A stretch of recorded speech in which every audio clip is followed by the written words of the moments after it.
Bom dia, boa tarde, boa noite, meus amores do terceirão. Que correria, não? Vamos lembrar dos domínios. Bactéria, que tem o reino Monera, bactérias verdadeiras. Árqueas, que tem as bactérias extremófilas. E nós temos os eucárias, que são todos os outros organismos eucariontes. Dentro dos eucários nós temos os prototistas, que são algas e protozoários. E nós temos os fungos, que são todos heterótrofos, podendo ou não ser pluricelulares. Depois dos fungos, nós vamos ter os animais e as plantas. Então, antes da gente falar dos animais vertebrados, nós vamos falar das plantas possíveis. O que se cobra muito em vestibular é realmente a comparação entre estes grandes grupos aí, né, esses filos.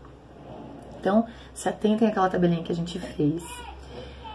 Lembrem algumas definições gerais, como por exemplo, celoma, que é a cavidade do corpo, diblástico e triblástico, que é o número de tecidos, né, de endoderme, ectoderme ou mesoderme, que é a intermediária.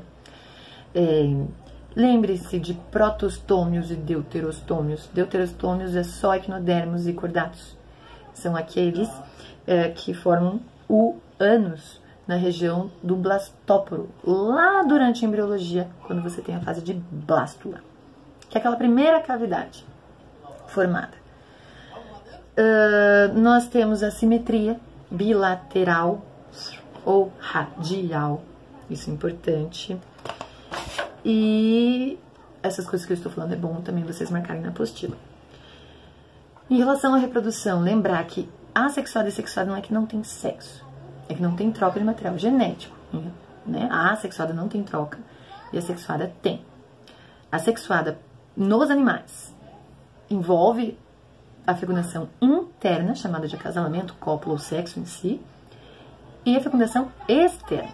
De todo modo, são duas células diferentes que vão se juntar e vão formar uma única célula chamada zigoto, que vão ter inúmeras divisões celulares por mitose até formar um novo indivíduo. O que é importante em relação aos poríferos? Eles não têm simetria, eles não têm tecidos, eles não têm nada. Eles não têm blastóporo, lógico. Então, eles são animais com várias células e heterótrofos, porém, sem tecidos verdadeiros. As células mais reconhecidas dos poríferos, porque tem poros, são os coanócitos. Esse flagelo aqui circula a água, essa água entra e aqui é digerido o alimento. Então, o alimento é digerido dentro da célula. Pensa o tamanho desse alimento, grande não vai ser, né? Por isso que ainda não é animal estruturalmente complexo. São todas aquáticas, óbvio, porque precisa circular água. Não tem um sistema, óbvio. Nós temos o átrio, que é a cavidade, e o ósculo, por onde essa água sai. E o importante é entender que vai ficando cada vez mais complexo esses animais. Então, ali fala, né, da reprodução, que pode ser sexuada e assexuada. Assexuada por brotamento, importante. Ou gemulação, que na verdade é um brotamento, só que é mais latente até as condições do meio serem melhores. E a fecundação pode ocorrer com espécies monóicas e dioicas. Monóicas, um mesmo sexo, hermafrodita. Dioicas, sexos separados. Isso sempre aparece em vestibular. Ou até onde eu lembro. Nós temos aí exemplos de formação desses poríferos.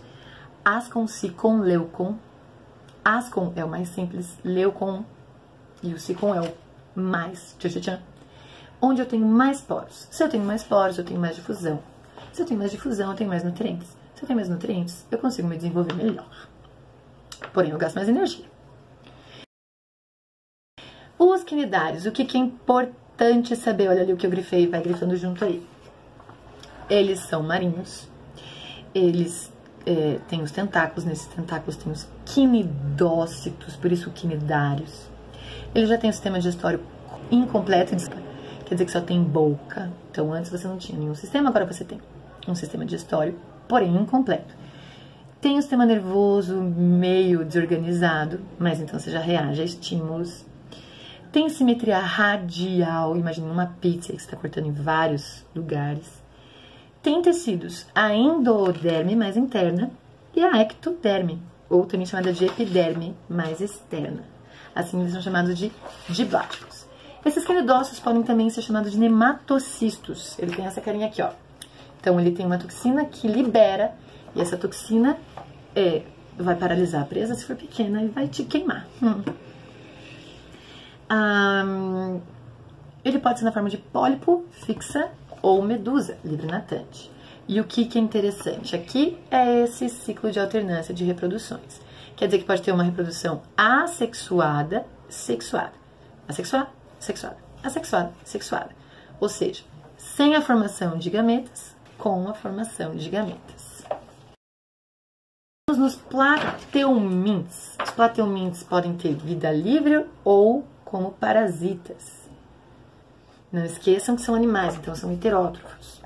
Tem simetria bilateral agora e não mais radial. Tem 3 tecidos, não mais 2, então tem a mesoderme que antes não existia.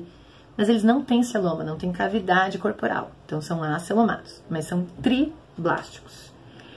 Tem o sistema digestório ainda incompleto e já tem um sistema excretor, chamado de célula flama ou solenócitos.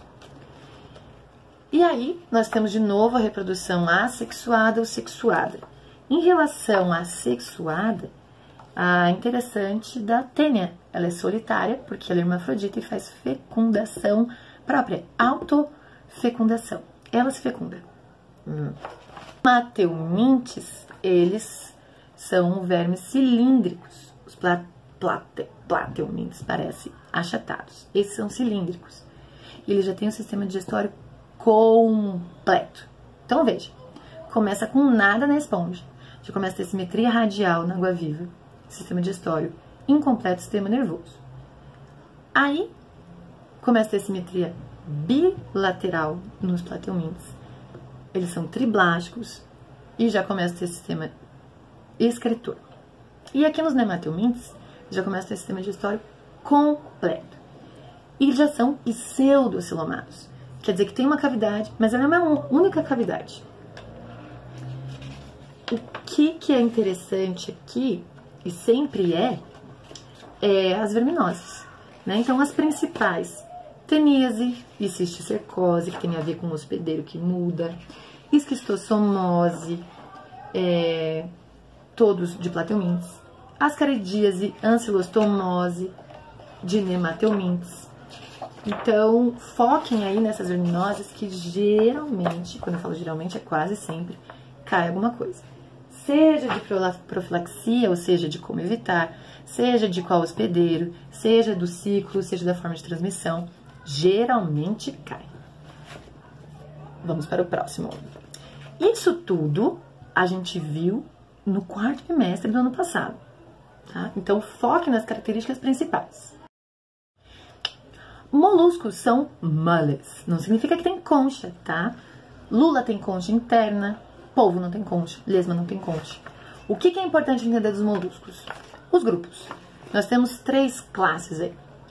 Gastrópodes, cefalópodes e bivalves. Bivalves, 2 valvas ou 2 conchas, são as ostras, mexilhões. Então, elas têm o corpo dividido em massa visceral e pés. Cefalópodes tem os pés em cima da cabeça, são os polvos, lulas, náutilos, podendo ter concha ou não. E nós temos os gastrópodes, cabeça, massa visceral e pés. Caracol, caramujo, lesma, semiterrestre, caramujo aquático, tá? Se você jogar no sal numa lesma, por que ela morre? Orra, está desidratando a coitada, está tirando tudo o que ela precisa para sobreviver. Então, todos aí já são triblásticos, tem sistema excretor, tem sistema digestório completo, tem celoma, tem sistema nervoso ganglionar, isso na verdade lá desde os plateumintes. O que tem aqui de diferente é que ele tem um sistema respiratório que é por brânquio ou por pulmão, dependendo do meio ambiente, do meio que ele vive. A rádula é importante. A rádula é um sistema que eles vão de cálcio numa língua que ele vai fazer a raspagem desse alimento para poder se alimentar. Artrópode, sei que insetos são artrópodes, mas nem todos os artrópodes são insetos, porque nós temos aracnídeos e crustáceos aí. Qual a principal característica? Eu tenho o exoesqueleto, eu tenho um esqueleto externo, que até então não existia. Isso me dá uma proteção a mais. Porém, sempre que eu precisar me desenvolver, crescer, eu preciso tirar esse exoesqueleto para poder ter esse crescimento. Então, a esse tirar esse exoesqueleto eu chamo de muda ou equidise. Lembra que nós comentávamos disso? Diversidade também é importante. Insetos, 6 patas, cabeça, tórax, abdômen, tem ou não antena, tem ou não asa, e fazem metamorfose. Ou essa metamorfose é completa, ou incompleta, ou ainda inexistente. Então, nós temos os insetos ametábulos que não fazem metamorfose. Exemplo, traça. Hemimetábulos. Eles mudam, mas não tanto. Por exemplo, grilo. Holometábulos. Tudo. A maioria. Mosquito, mosca, borboleta. Quando nós falamos dos aracnídeos, 8 patas, cefalotórax e abdômen, não tem antenas, não tem asas, graças a Deus, mas tem as quelíceras e os pedipalpos, que são aí apêndices não locomotores, mas que podem estar envolvidas tanto na fecundação quanto na obtenção de alimento, ou mesmo competição por território e ou parceiro sexual. Miriápodes vem de 1000 pés. Então, eu tenho os quilópodes e diplópodes. Quilópodes são as centopeias lacrais. Eu tenho um par de apêndices por segmento. Diplópode, eu tenho 2 pares de apêndices por segmento. Por isso que parece, né, que tem vários ali. Geralmente, o que cai em vestibular é os túbulos de Malpighi. E está relacionado ao sistema excretor, tá? A respiração dos insetos é via traqueal.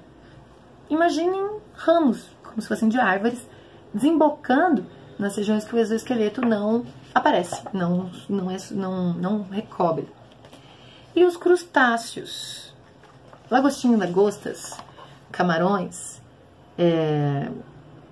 caranguejo, siri, né? Então eles podem ter 10, 12, alguns têm antenas, outros não têm, nenhum tem asa. Mas eles têm uma característica que eles têm uma crosta de calcário a mais. Por isso, crustáceos vem dessa crosta. E por quê? Porque são animais geralmente, basicamente marinhos. Então, eles estão expostos aí, né, ao sal. E eles têm que se proteger contra isso. Anelídeos são os primeiros que aparecem com o sistema circulatório fechado. Inclusive, a minhoca tem o sangue vermelho. Corta uma no meio aí pra você ver. Então, esses animais vai repetir todas aquelas características, ainda que não tenham um sistema respiratório, porque a pele é bem úmida, né, bem permeável, ou seja, permite passar. Então, a respiração é cutânea. Em alguns casos, branquial, só se o animal for aquático, mas tem o sistema circulatório. Então, de novo, a diversidade é importante. E eles são reconhecidos por ter metâmeros, que são esses anéis. Na minhoca, uma característica interessante é que ela faz a fecundação cruzada. Uma minhoca hermafrodita cruza com uma minhoca hermafrodita, ambas saem fecundadas. E então, nós temos aí os poliquetos, que tem várias cerdas, representado pelos poliquetas, com várias espécies, a maioria marinhos. Os oligoquetas, que são as minhocas, poucas cerdas, e os aquetos, sem cerdas, representado pelas sanguessugas. Ou também irudíneos, porque é o tipo de proteína, né, que eles produzem para anestesiar. Eles fazem aquela circulação do sangue, eles são usados ainda de uma maneira bem mais razoável, mas para processos medicinais. Temos os equinodermos, Estrela do mar, ouriço do mar, pepino do mar, lírio do mar, serpente do mar, mar. Porque todos são marinhos. Eles têm uma digestão, além de extracelular, corpórea. Quer dizer que eles vomitam, eles evisceram mesmo parte do estômago para fazer prévia digestão e depois tudo de novo. Eles têm os pés ambulacrais, que são como se fossem ventosas, sabe aquela que você cola na janela? Para se locomover. E eles têm um endoesqueleto bem simplório, onde circula água, e com isso eles conseguem fazer a locomoção e também a obtenção de alimento. Essa obtenção de alimento pode ser feita pelas pedicelárias, que são como se fossem pinças mesmo, né, para buscar essas presas. Oides, que é a estrela do mar, ofiuroides, serpentes do mar, lírios do mar. Equinoides são os ouriços do mar e bolacha da praia, são diferentes. E holuturoides, que são os pepinos do mar. É isso.